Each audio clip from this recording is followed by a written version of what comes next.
আমাদের নেতা তারেক রহমানের সরকারের আমলে তার নির্দেশই ছিল মন্ত্রী হিসাবে আমার প্রতি যে খেলা দেখাতে হবে, কিন্তু দেশের এই করুণ অর্থনৈতিক অবস্থার ক্ষেত্রে কোনো টাকা খরচ করা যাবে না। আমরা মাননীয় প্রধানমন্ত্রীর নির্দেশে ফিফার সঙ্গে লাগাতারভাবে দর কষাকষি করেছি।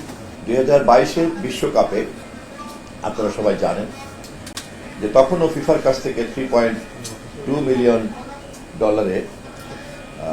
কেনা হয়েছিল,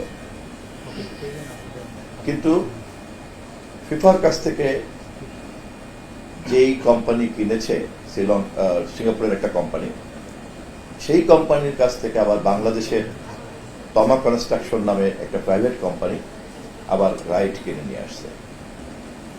বাংলাদেশ সরকার তমা কনস্ট্রাকশনের কাছ থেকে 98 কোটি টাকা দিয়ে বিটিভি এটা কিনেছে। বিটিভির বাইরেও টি স্পোর্টস এবং টফি তারা স্যাটেলাইট মিডিয়া রাইট এবং ডিজিটাল মিডিয়া রাইট তাদের কাছে বিক্রি করেছে। স্যাটেলাইট মিডিয়া রাইটের কাছে বিক্রি করেছে 22 কোটি টাকাতে এবং ডিজিটাল মিডিয়া রাইটস বিক্রি করেছে টফির কাছে 17 কোটি টাকাতে।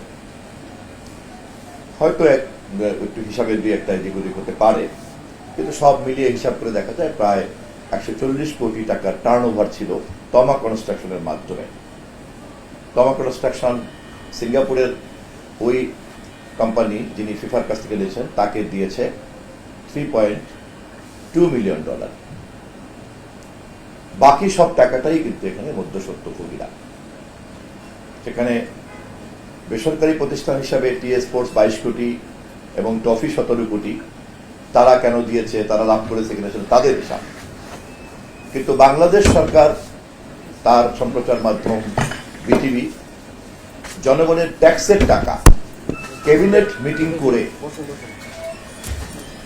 ফিফার এজেন্ট একটা সিঙ্গাপুর কোম্পানি, তার এজেন্ট আবার একটা বাংলাদেশের তমা কনস্ট্রাকশন কোম্পানি, যার কোনোই মিডিয়ার সঙ্গে কোনো সম্পৃক্ততা ছিল না, তাকে মাঝখানে রেখে 98 কোটি টাকা ট্যাক্সের টাকা, জনগণের ট্যাক্সের টাকা, সেই ট্যাক্সের টাকা দেওয়া হয়েছিল। আর বেসরকারিদের কাছ থেকে আদায় করা হয়েছিল বাকি আপনার 40 কোটির মতো, 38 কোটি টাকার মতো। এই 2022-এর বিশ্বকাপের সঙ্গে 2026-এর বিশ্বকাপের আমাদের যে খরচ সেটা একটা তুলনা করতে হবে আপনাদেরকে, এবং এই তুলনাটা সামনে আনলেই বোঝা যাবে যে শেখ হাসিনার আমলের বিশ্বকাপ সেখানে কিভাবে বিশ্বকাপ দেখানোর নামে দুর্নীতি হয়েছে, টাকা লুটপাট হয়েছে, মধ্যস্বত্বভোগীরা ব্যবহার করেছে, রাষ্ট্রের অন্যান্য ক্ষেত্রে যেভাবে লুটপাট হয়েছে এখানেও কিভাবে হয়েছে।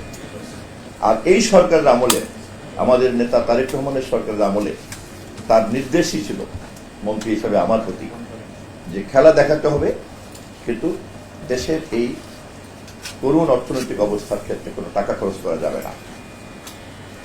আমরা মাননীয় প্রধানমন্ত্রীর নির্দেশে ফিফার সঙ্গে লাগাতারভাবে দর কষাকষি করেছি।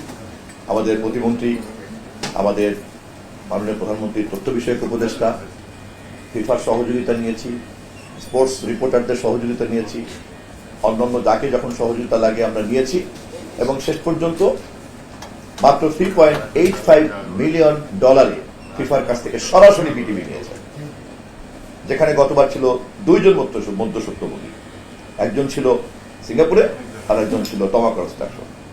এরপরে আবার সেই মধ্যস্বত্বভোগীকে সরকারের ট্যাক্সের টাকা, জনগণের ট্যাক্সের টাকা দেওয়া হয়েছিল 98 কোটি টাকা,